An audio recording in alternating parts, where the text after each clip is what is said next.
So we're back with another investor success story. I have my good friend Hugo Dos Reis, and I like Hey, Hugo Paul. because he's always got a cool jacket on, and Not as he's cool as one of that my coach. I wish I was sitting on that couch. he's one of my top three favorite Portuguese people too, and that's Oh saying a man, lot because I'm pretty Italian, as people tell me. I can't escape it. So Italians are very that's proud. Yes, that's true. That's a big award, buddy. Thank you, man. I appreciate it. I Anyway, appreciate it. we've been working together a long time on opposite sides, but on the same time, very complementary. As everybody knows, I'm an investor focused realtor, but Hugo and our main connection is because he's been able to source the financing for a lot of the investment properties that our investors work with, right? And he's got some really cool niches, and we'll talk about that, but you know these episodes are about people's story, and I want to connect with Hugo's story because I know he's a really solid entrepreneur. He's got a fantastic kind of zero to hero story, and I think that's where we want to start. So, what was it for you, Hugo? That introduce yourself to, but what and lead into what led you into real estate? Because nobody comes out of high school dreaming about being in real estate or a mortgage broker. I tell you I've that got. much. Hey, again, Paul. Thanks for bringing us. I love doing these conversations because I like listening to them as well because they're very inspiring. And there's a lot of interesting stories out there from people that we all know, celebrities, business leaders, and so on.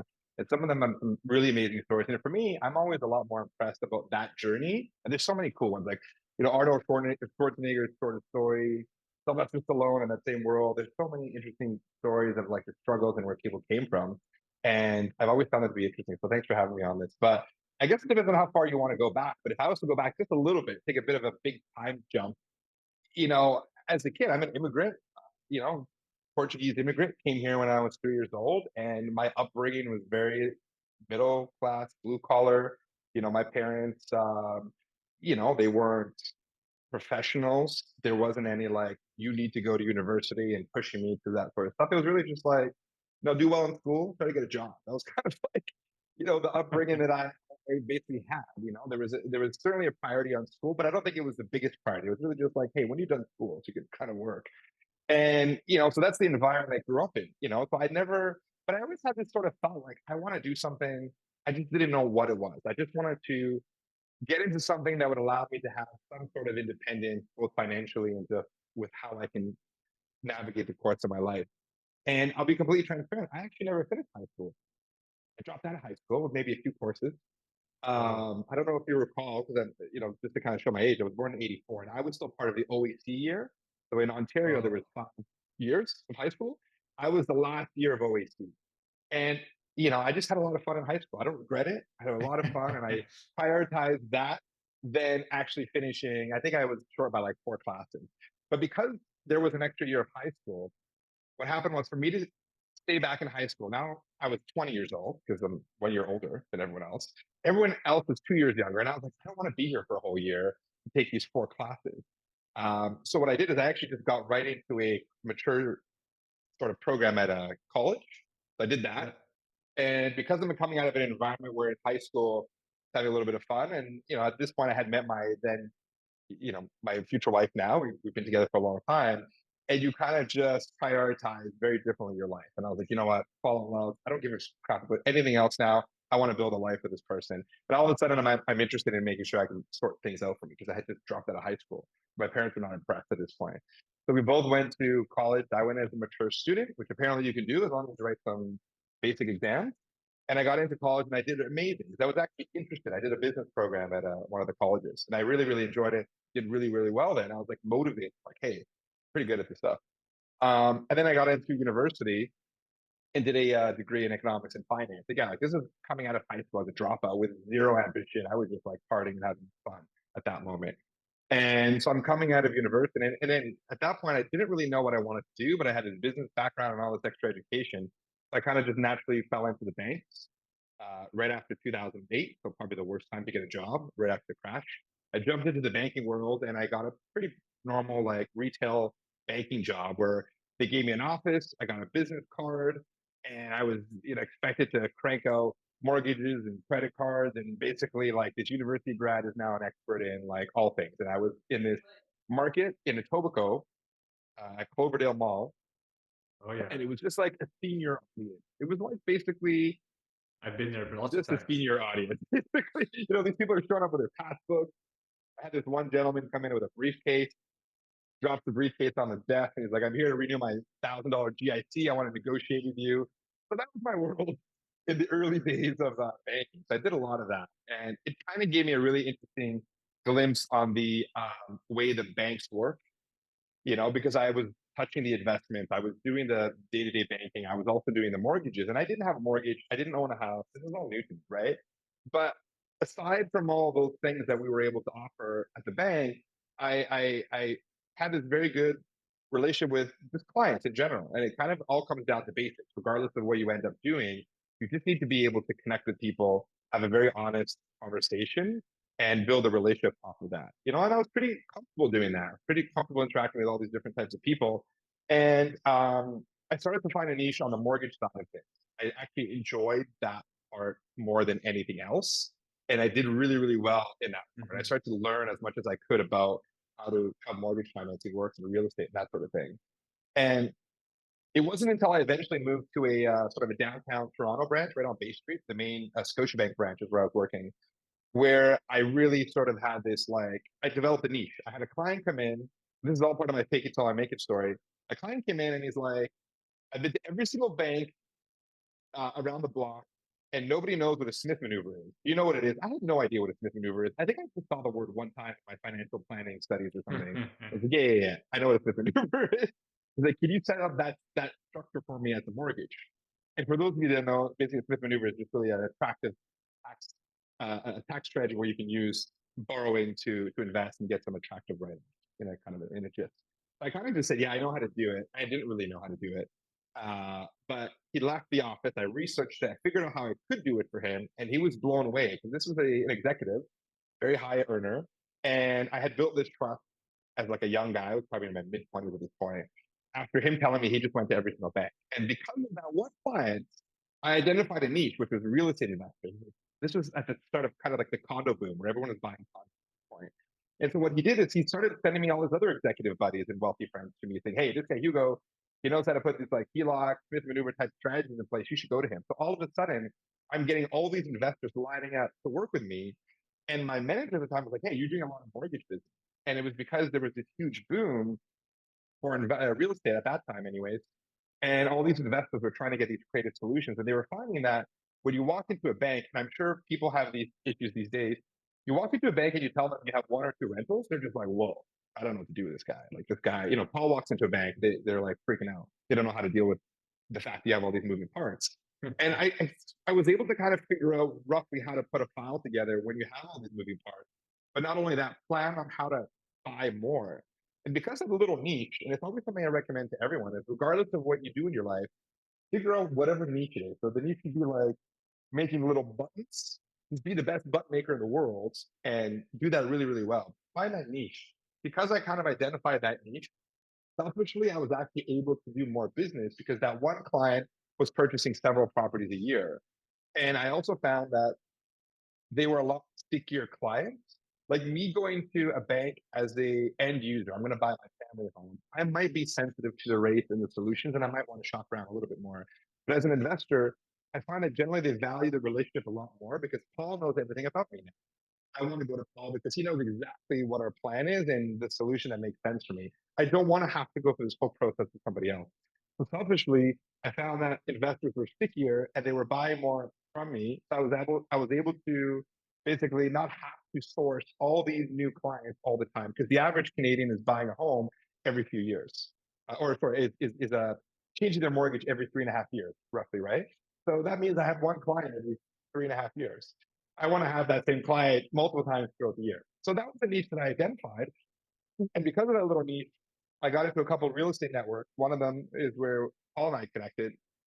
And I've kind of maintained that niche all along. And I've always told the team of agents that I work with is again, find your niche, whatever it is, just kind of attack it because I'm not interested in always having to source new clients and keeping that funnel going. I'd rather just build a really solid network with my investor database and my COIs, like Paul and others, who are then going to be very sticky clients and want to build that relationship, so we can build, all these things together. So that's in a nutshell, kind of that whole path where I got here today. And one thing that, yeah, I think the pivot point, Paul, for me was when I was at the bank. I have access to clients' information. These business owners are coming in, and I'm looking at their files, thinking, man, like I'm only making like whatever the salary was at the time, it's like 50 grand or whatever, right? I'm only making this much. I want to get to like six figures. In my mind, that's kind of where I was going to make it, big. But then I was looking at like the job above me and how long it would take to get to that initial six-figure role. Man, it could take like 5, 6 years to get to like that specific role to get that kind of money. How do I get there faster, right? And I'm looking at all these people that are coming in, and I identified there was three types of people, and I think this is the big pivot for me in kind of getting me to where I'm at now. Is okay. There's three people. There's the self-employed individuals. If they've got a successful business, they've got a lot of money, and I can see that. I'm not ready to be self-employed because I didn't really know what to do at the time. The number two was the professionals, like the doctors, the engineers, and so on. These guys have great careers, good income. I can see that. And the third were the sales type commission people, the insurance guys, whatever it sales, it doesn't matter.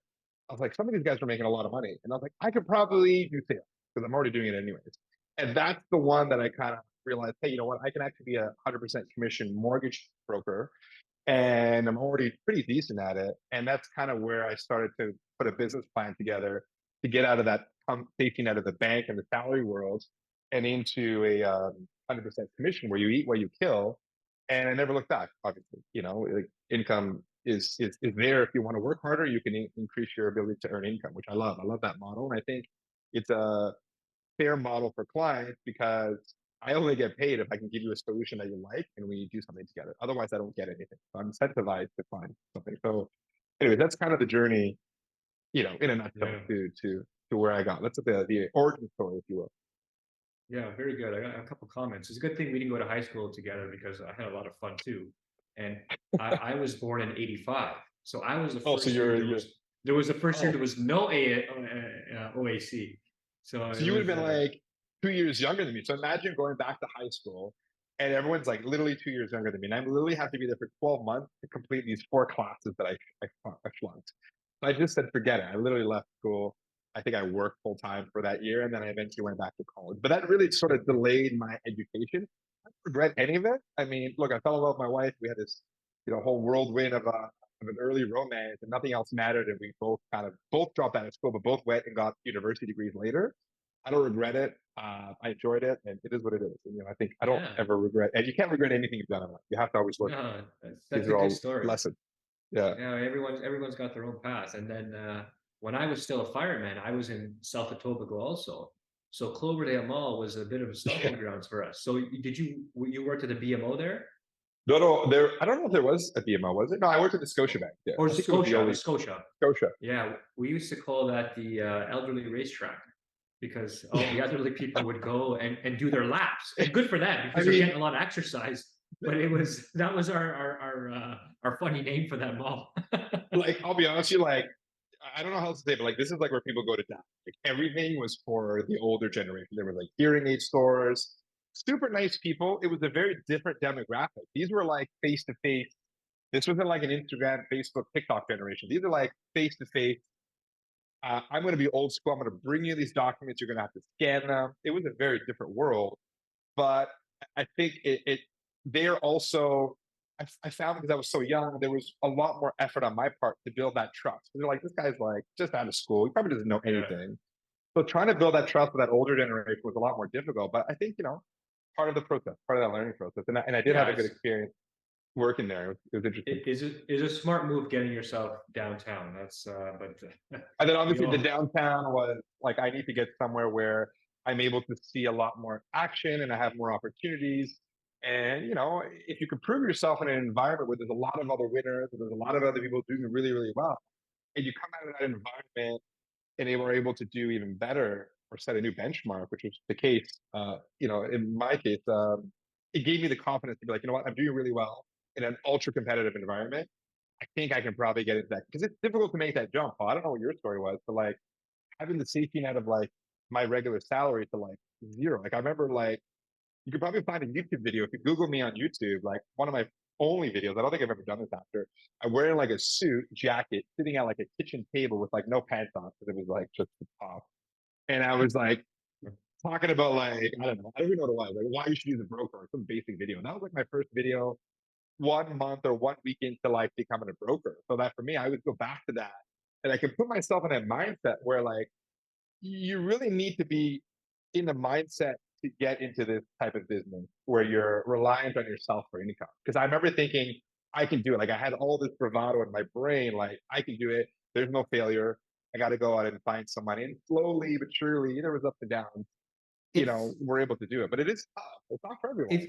it's it's an interesting distinction because when you're an entrepreneur, and a lot of real estate investors are entrepreneurs also, you have to have that entrepreneurial mindset. So you know i I like to distinguish that you're not out there alone. It's more you have the attitude that the buck stops with you, because you can't be a mortgage broker at your level alone. Like it's never going to happen. You have Yeah. support, you have other agents, you have Mr. Gonzalez there, all these other people. You need people. And as real estate investors, you need lawyers and mortgage brokers and realtors and all these other things. But, when it's time to solve problems, you're not crying and making excuses. You're out there solving the problems because, the buck stops with you, and you know that there's profit in solving problems. And I think that's important for There's also investors to kind of realize. I think what distinguishes, what I would say, like the top 1%, I guess sales individuals or even just entrepreneurs, is that you're able to operate under very difficult environments, very stressful environments, and be effective. Because I see people, sometimes agents, they almost fold, like, oh, the client's complaining, like, I'm having a bad day, my whole day is ruined. You need to be able to quickly resolve problems efficiently, confidently, and get over it. And I think that's a big differentiator. If you know, we've got a national team now. We've got offices almost across the country. We have dozens of full-time staff. We're accountable to all these people. And there is a lot of stress. And I think if I was to overthink it, it could be a little bit nuts, but I don't overthink it. And there's always a problem all the time, which is fine. You just got to Yeah. keep pushing along. I'm sure in your world, with all the stuff that It's you've got going on, we're there's always we're a all problem. we're all professional problem solvers. And That's you the know best way to describe it. Exactly. yeah, we're professional problem solvers. And I'm going to say it because we're men. I mean, I come home and I have a wife and 3 daughters, and I'm a professional problem solver at home too. you know Yeah. it doesn't end. And I'm not even poking fun at it. It's just a reality of the situation, so I just accept it. Yeah. Okay, you need help with your hairbrush. Okay, it's a problem. It's a huge Just keep problem going. for them. Yeah, but Yeah. if you just give the client, just like I give my daughter, just 10 minutes of attention, they just leave with a smile on their face, and they're super happy. When you give a client that kind of attention and mentorship, they feel like you have their back, and that's what keeps them coming back for more. I think that's also what distinguishes you from everyone else is that when things fall apart, things fall apart all the time. I've had a few conversations this morning already where things are not going the way we wanted to, a lot of stress points. Immediately pick up the phone, try to deal with it, deliver the bad news, show them the new solution and the pivot. Let's move forward. I think that's what distinguishes you as well because it's great when you're like, hey, client, I have this approval. It's a good rate. Everyone's happy. But it also is important where when things are not falling apart, you're able to sort of pick up the phone and deal with it versus hiding in a text or an email Yeah. because you don't want to face the client on the phone, right? Like you have to deal with it, and I think that's part of the deal. You have to be ready for those conversations, and it's what distinguishes people sometimes versus the ones that are So going to flake on you. let's talk about entrepreneurship. So, I mean, you got your bit of an origin story there. That's how you became a mortgage broker. Now, since I met you, we both grown a lot, and you guys have grown. You have offices all over the place. For the real estate investor who wants to grow their portfolio or grow their real estate business, I think the mindset is the same. It's just you're applying it in a I different agree. vehicle, right? Yeah. So, Mhm. what was going through your head? And you and David are working I think together. Like, how did you figure out how to grow across Canada? What's going on in there? I think how would I describe it? So it's amazing because like at the moment we do have offices from like Ontario all the way to BC, which includes Manitoba, Saskatchewan, Quebec, like all these different places, real offices too. And that's not how we started out. I mean, we started off with a very basic sort of focus, which was to provide the very best service across the country. We didn't initially have expectations to grow into those other markets. These were just opportunities that fell into our lap. and like, I don't know if I want to, just fake it till you make it. Opportunity presented itself where it was like, hey, can you fly out to Vancouver and present in front of like this group of investors? I had never done that, by the way. And I was like, no problem. I've done that all the time. We weren't even licensed in Vancouver, just so you know. We weren't even licensed. We had to go to our parent sort of brokerage at that time and ask for permission to get a brokering license so we could do deals in BC. But we just said, screw it. We have this opportunity. I'm going to figure out how to public speak in front of like 250 people. I'll put a slide deck. So the opportunity presented itself. We went out there and we said, hey, there's a real opportunity to do something here. Let's just put some moves together to open up an office. And that's sort of like, snowballed effect into the other offices. So we never went out seeking to do it, but we did have this sort of framework where we want to be the best at what we're doing. Like there is no secondary option. Anything that we ever launch or anything we ever do, it's always the intention to be the best, better than everyone else if we can. And number two is there's this sort of mindset of like, there are no limits to what we can do. It wasn't just like, we want to be the best in Toronto. We want to be the best in the country. Let's talk about being the best in the world. Maybe there's a way where we can take some of what we're doing and license it in other markets. So we haven't limited ourselves at all. And I think that sort of abundance mindset, that mindset around don't limit yourself, has allowed us to get to where we're at. Because I think that if we just limited ourselves to let's just be really good in Toronto, we probably would have never done all this stuff. And we continue to humble ourselves regularly and tell ourselves we haven't actually accomplished anything. Because that's truly what I believe. And we always say we're at the bottom floor of a really high rise. Like, there's so many other things that I'd like to add and grow. And I think whether they come to fruition or not, I don't know. But I think having that mindset of I want to keep growing and doing more and taking on bigger projects and bigger opportunities is, and then when the opportunities present themselves, you just run with it. And I think that mindset hasn't changed. And that's kind of where we were like 9 years ago when we started all this stuff. So, and I think that applies to investors. I don't know how many times you've had clients that started off as salary employees, you know, have a little bit of extra money to invest. We put a plan together, they buy their first property, and then all of a sudden now they're sitting on 10 properties and they're a main like real estate player. They quit their job and they have all this financial dependence. Like there's so many of those stories that I have. So it doesn't just apply to the entrepreneurs, but also to the real estate investors, because it's a very similar, mindset, in my opinion. That's my experience anyway, Paul. Yeah, no, that makes sense. Like you're just applying it in a different space, but the real estate investors that I know that do really well, they're in the same, you're in the same mindset, just doing it somewhere else. Now, okay, so what about this? What kind of give me at least one or two obstacles that you guys faced as you were kind of growing, whether it was hiring or personnel or, Oh yeah. Oh man, I can policy, do. red I'll just tape, pull up a anything. random day. A random Yeah, come day. on.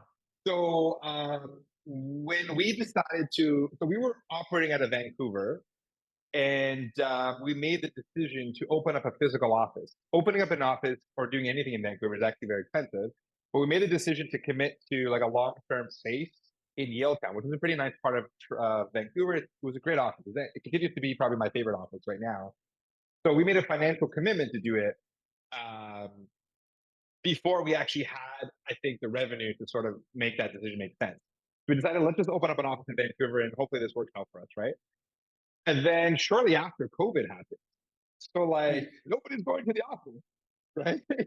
So what we ended up doing is we obviously we were limited on how we could use that office, but the pivot was really just we doubled down our efforts on recruiting and getting more bodies there. Because of that challenge. It's almost like you've invested all this money, but now you can't do anything with it, and you're on the hook for it. So that was, that was certainly a big thing. But on the recruiting side, or sorry, on the staff side, we had to pivot our business model quite a bit this year.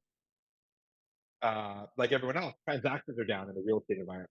So when transactions are down, people are buying less real estate, there's less mortgage transactions happening. We're a little bit more fortunate than the real estate, agent side, because I don't need a transaction to happen to do a mortgage. So you can already own a piece of property and we can refinance it, right?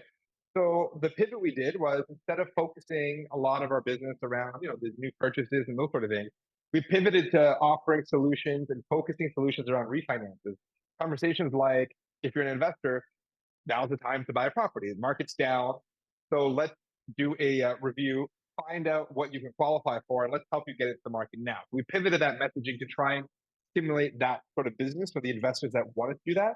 Another pivot we did in a slowing market was let's hit up our clients and educate them on the options available if they are finding that they're having financial hardship.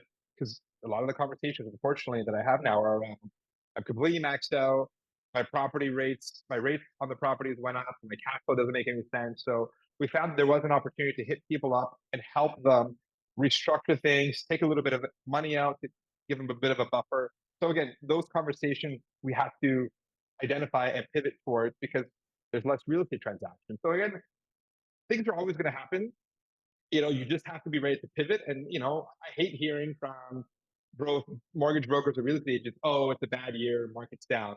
Yeah, the pie is smaller, but there's still a pie. I just need a bigger slice of that pie than I did last year. So I'm going to work a little bit harder and a little bit smarter because I think that if you can come out of this environment we're in now, where it is a little bit slower, but be a thought leader, be ahead of your audience and maybe ahead of your competition, where the market returns, ideally next, spring, summer next year, when we start to see rates come down, a little bit more confidence returning, all of a sudden you're going to be the go-to because you continue to be top of mind for everybody, right? Versus everyone else is now getting in or trying to catch up. Mm. So that was our experience. We just pivoted what we normally did to continue to find opportunities to help clients out and, keep revenue coming in basically. Yeah, I found that people same conversations. People were sort of struggling, with the finances on the property, but they were, from my perspective, I get the kind of mental struggles a lot too, like the stress and stuff like that. And we Yes. found that the more value we put out, that the more people came to trust us, even if they weren't doing transactions right now. We were maintaining the relationships we already had and growing new followers and having a larger fan base, even though we're not doing transactions, which is incredible. So, but as the market finds itself and things go back to a place where we can do more transactions, I know that's going to translate into a lot more business. So we don't mind doing that. It just makes sense. Exactly. So you're really just adding more value. It's really just providing education. So to your point, a lot of difficult conversations, and a lot of people, they just thought if you had a variable rate, you just saw your rate go up almost 5%. That's a big shock to your mortgage payments if your payments are fluctuating. So a lot of conversations where I'm basically pulling them back from over the edge, saying, "Hey, don't make a rash decision now to go lock in your whole portfolio at like 7% or whatever it was, because that's what the banks are currently right now calling everybody up, trying to get you to lock in because they know there's a short window that rates are going to start coming down and we're going to try to lock in everybody as much as possible." That's the reality. There's literally a whole army of people calling clients from the bank. That's what's happening. So a lot of conversation about educating them and say, look, I know you just saw your rates go up 5%. It's been about a year and a half, almost 2 years now. But let's look at what's actually happening in the economy. Let's look at the actual data. CPI inflation just dropped significantly from 3.8 to 3.1%. Unemployment's creeping up. All the data is supporting that the economy is coming to a really big slowdown and a halt. And in fact, we're in a technical recession right now because we've had periods of no growth. And if that continues, all else being equal, we don't have any new wars or anything, any COVID or anything, all signs point to some sort of rate decreases next year. And naturally, when rates come down, asset values go up. And that doesn't even include all the immigration that's come into this country that Mhm. is looking for real estate and all the people who have been on the sidelines in the last 2 years who've not bought properties. There's a real opportunity for people to get back into the market in the spring and summer. And even if there's a marginal uptick in transactions, that's still significantly better than this year. And trying to educate people around all these concepts, I think it's easy for someone to call you and say, Hugo, I want a 5-year fix to set me up. And I'm just an order taker and I say, okay, client, no problem. I always challenge clients, like, why do you want a 5-year fix? Let's talk about what's going on. And I find that little bit of a challenge provides, I hope anyways, a little bit more of a relationship with that client and hopefully it's an honest perspective that I'm not here to just be an order taker. I'm going to challenge you if I disagree with what you're asking me to do based on what you told me where you're going. And I think that creates hopefully that relationship that I'm looking for, where the client is not just treating us as order takers, like just set this up for me. Because then they're just going to treat you like a commodity. They're just going to go wherever they need to go and get that done. You have to educate and provide that. And I think that's been very important in the last 2 years, almost like a, Oh, you know, counselor, if you yeah, will. yeah. Yeah, I agree. Let me segue into something else here. You know, given, and we talked a little bit about it at the end here, but what's your best advice? You know, knowing what you know from your perspective for investors who are already in the game, who maybe just got started in the last 3 years, or people who are on the outside looking in. Let's talk about to the beginners in the next 1 to 2 years. Like, what should they be looking for? An entry point? What should they do? Should they hold? Look, give it to me straight. If I was looking at getting into the market now, the conversations I'm having now is I've said, look, I believe there's a little bit of a window from now until the spring summer market where we're going into the winter season, which historically is still low. We still have very, very high rates, which are still spooking people a little bit. But we're kind of at the top of that roller coaster where the next move is like, when is this thing going to come down a little bit? So from now until the spring summer market, my personal opinion is get a mortgage review done. Speak to a real estate coach like Paul and his team.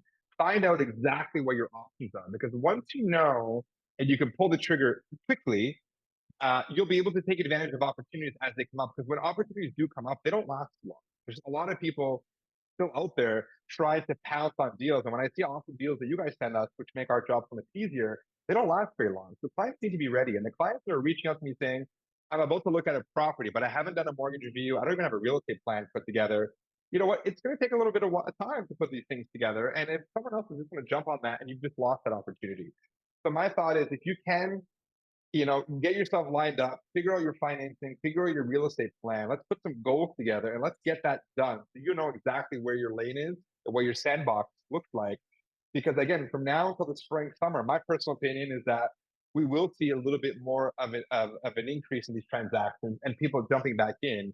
And when rates start coming down and now you're competing with a bunch of other people, that property that could have been $800,000 could easily be 859, 900 plus, right? So figure out what you're comfortable getting into and get into this property. But also don't.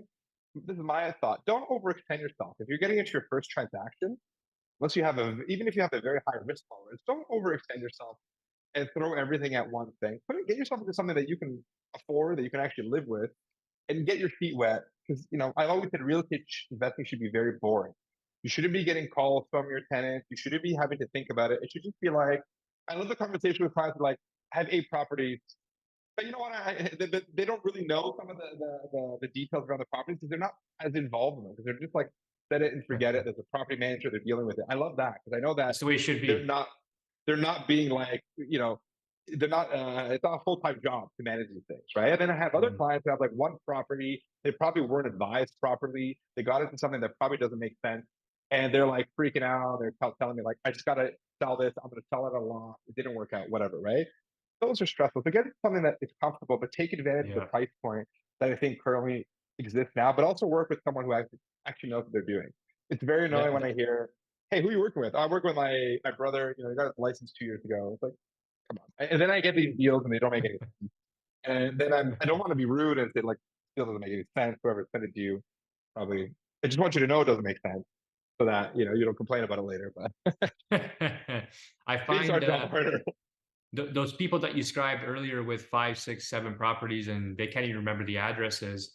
You know, those are people that bought into that philosophy, that it's got to be boring. And the best analogy I have for that is like real estate investing should be like going to a slot machine, putting in $1 and having $1.05 come out every time you pull the wheel. You know, That's interesting. you I would like it. how long would you sit there? You'd sit there until you banged your head off the thing because you fall asleep, right? It should Yeah, be yeah, that boring and consistent. If it's exciting, you're not investing anymore. You're now gambling, and that's not what yeah. real estate investment is I supposed to like be, it. I like right? that actually. That's a good point. The other lady who you described who's like, I gotta sell this thing. She bought with her emotions, and that's the wrong way to go. That's the wrong way She to go, bought and this that's why I type. agree with you that you need a plan. And it sounds I say it so much that I feel like it's so cheesy and corny coming out of my mouth, but it's the truth. You need a plan. If you don't know why you're buying the property and what the end goal is supposed to be, then what are you doing? But It doesn't make any sense. it's Friday today. We're recording this on a Friday. Friday, at least for me in the mortgage world, is like I want to make an offer this weekend. I don't know if that's for you, but it's usually like end of the week. is when I get the highest amount of emails or calls because people are making offers. And for the clients that I've been working with, whether it's a week ago or 5 months ago, who have the plan, they know exactly what they can and they can't do. They're making decisions on the fly. They're running a bias really quickly, saying, I'm about to make an offer, just checking in, make sure this is still good. And they're constantly making aggressive offers and taking advantage of that knowledge that they have and that confidence they have. The clients that are coming to me on a Friday who I've never spoken with, they don't have a plan, they probably never worked with a realtor that knows what they're doing, are going to struggle and have a very poor experience because now we've got to put all the pieces together and it's like, oh, wait a second, I didn't know about this that you didn't tell me about. This changes everything. And now this whole deal is a little bit sloppy and they just get a little bit frustrated. And sometimes, it doesn't leave the best taste in their mouth as an investor. So I always say, like, have a plan because, again, it doesn't matter if you've done it 2, 3 months ago. Once you're ready to go, you can move quickly. And those are the ones that have a much easier experience, and it's just better. You don't want to. You not. I hate. I've had clients that, like, I haven't slept for a week. Because I'm stressing out over all this, and like those are tough. Those are tough conversations, right? So Yeah, absolutely. sometimes it is what it is. Okay. Now, okay, let's end with something light and airy. What's give me a funny story. What's the funniest mortgage story you got? I know I'm putting you on the spot, but you gotta have A funny something. mortgage story. I mean, I think you know what it is though. I don't have one specific story. It's probably just a generalization. Whenever I'm coaching or mentoring one of the newer agents, I always tell them whatever a client tells you, make it less. Well, if they tell you to make 100 grand, put in 80 or 90. Because I find that everyone inflates everything all the time. Like it's always like this perfect story on a phone call. Like, how much do you make? I'm self-employed, I make X. But then you find out that they do make X, but they only show like $10,000 or something completely different. Or it's like, how much money do you have available to you? And it's like this specific number. But then you find out that that money is actually coming from a credit card or a line of credit or from some like sketchy neighbor that's going to lend them some money. So I do find that, you know, because we're asking very private, confidential questions around your credit, your income, and all these things, I don't know, maybe it's just a human nature thing.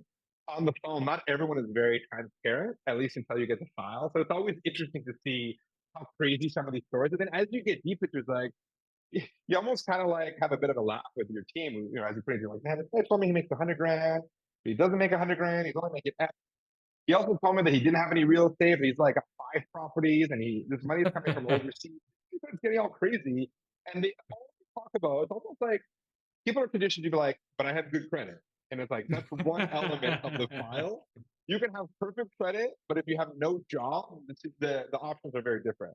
So, but it's always like I have, but all this crazy stuff. My credit's really good, so I always find that is interesting. But yeah, I mean, I'm sure there's other really crazy stories, but I think that's the experience that I find. So I guess the takeaway from that is just be honest with the team you're working with. You wouldn't want to go to your Yeah, doctor and tell them, you know, I've got this crazy headache, but I feel fine. Just be honest, like be transparent. yeah, We're all professionals. We need to know that information. The worst thing you can do, and I've had these happen, and it's not a funny story. It's actually, it's an unfortunate story where the clients omit certain information and as we're going through the process, we put a plan together. This is what I'm going to do. This is the lender. Are you cool with that? Yes. Send it in. And then you find out something happened along the way that was not disclosed that implodes the deal. Like yeah.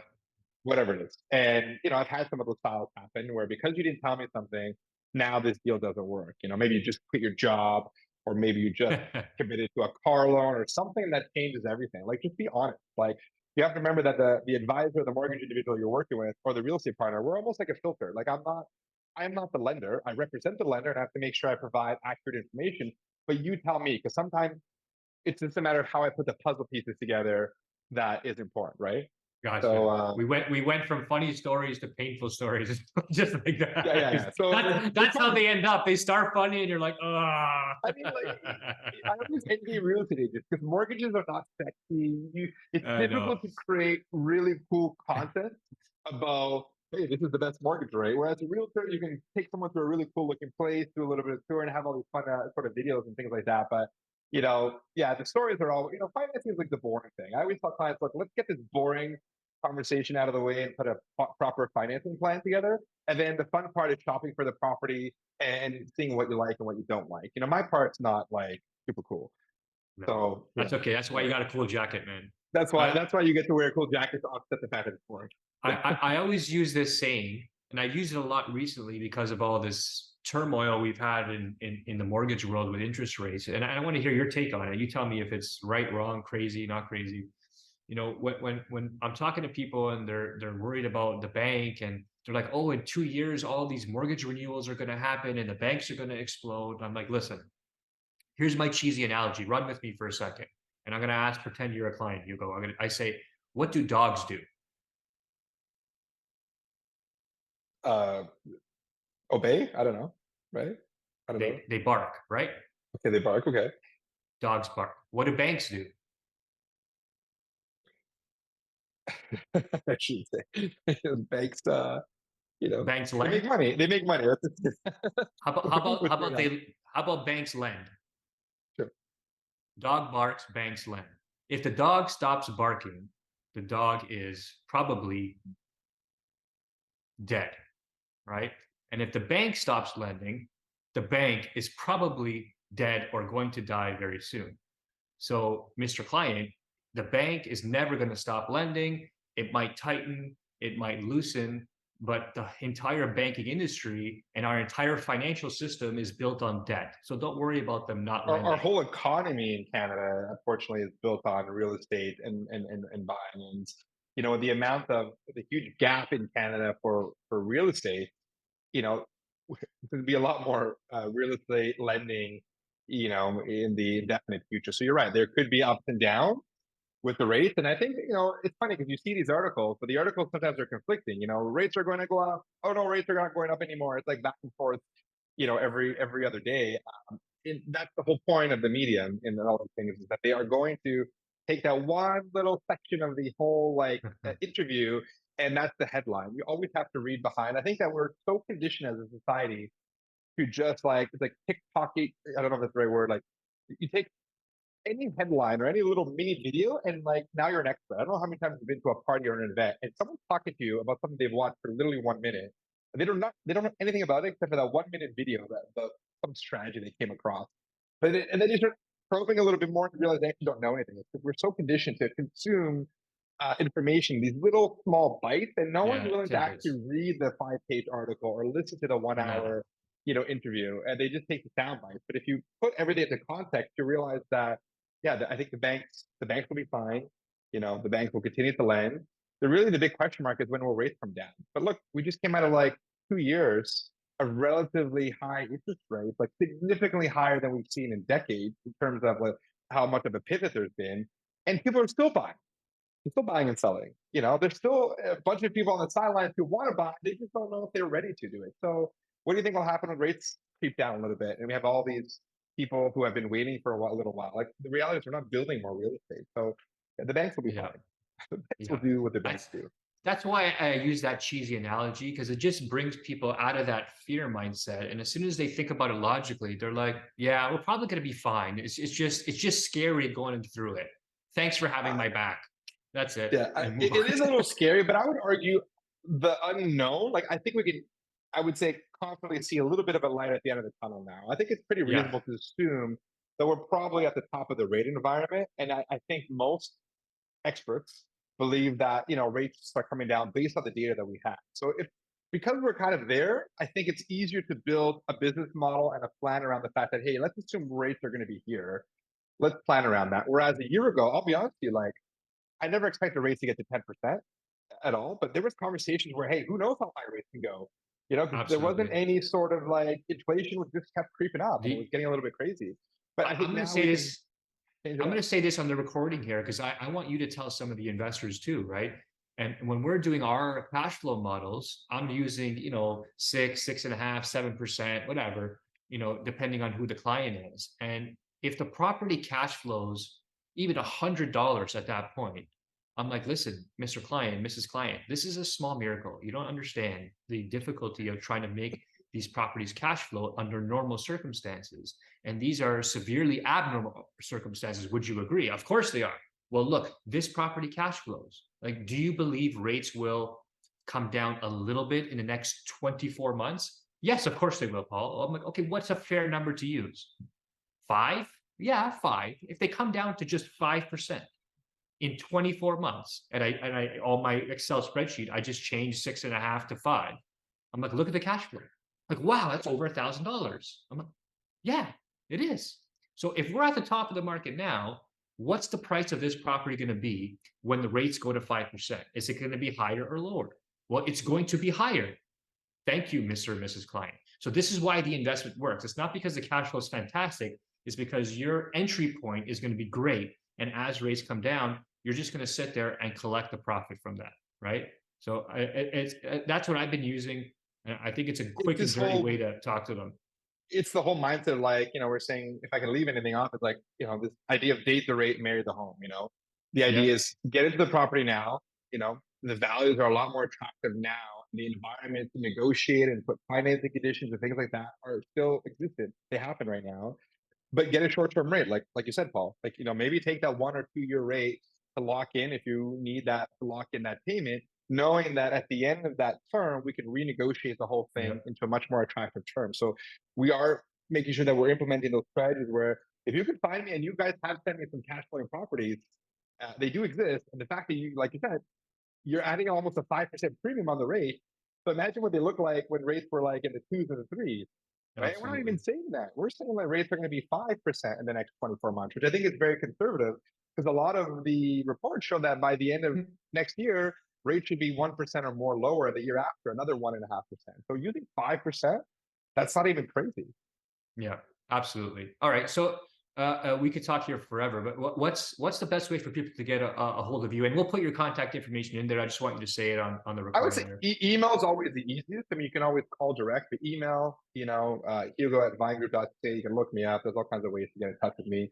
But email is always the best way to connect. And I would definitely encourage anyone, whether you're doing it now or years from now, just have a conversation, around what you're financing. I love hearing from people things like, I didn't even know I could do this, because the reality is a lot of people walk into a bank and they're programmed, yes or no, these are your options. Working with a broker, you're working with like 99% of the options in the Canadian lending world. And it's not just banks, it's these credit unions and all these other unique lenders that you may have never heard of that we're bringing to the table as possible options for some people. So again, I love having these conversations, converting people who thought they couldn't do anything to like, oh, I could do it. Let's kind of get the ball rolling and put a plan together, kick it back to Paul to go and find the property and like put a solution together. So I love Absolutely. helping people like that who just weren't aware. So I think, yeah, just put a plan together, have a conversation, make that a resolution for yourself going into the new year. Absolutely. Well, I appreciate it, brother. Thank you, Virtual man. fist Thanks for bump having to me. you. Boom. I mean, say hi to David for me. Hopefully we see you before Christmas, but we'll say Merry Christmas too. And Sounds good. we'll talk soon, buddy. Thanks, Paul. Appreciate it, man. Ciao, ciao.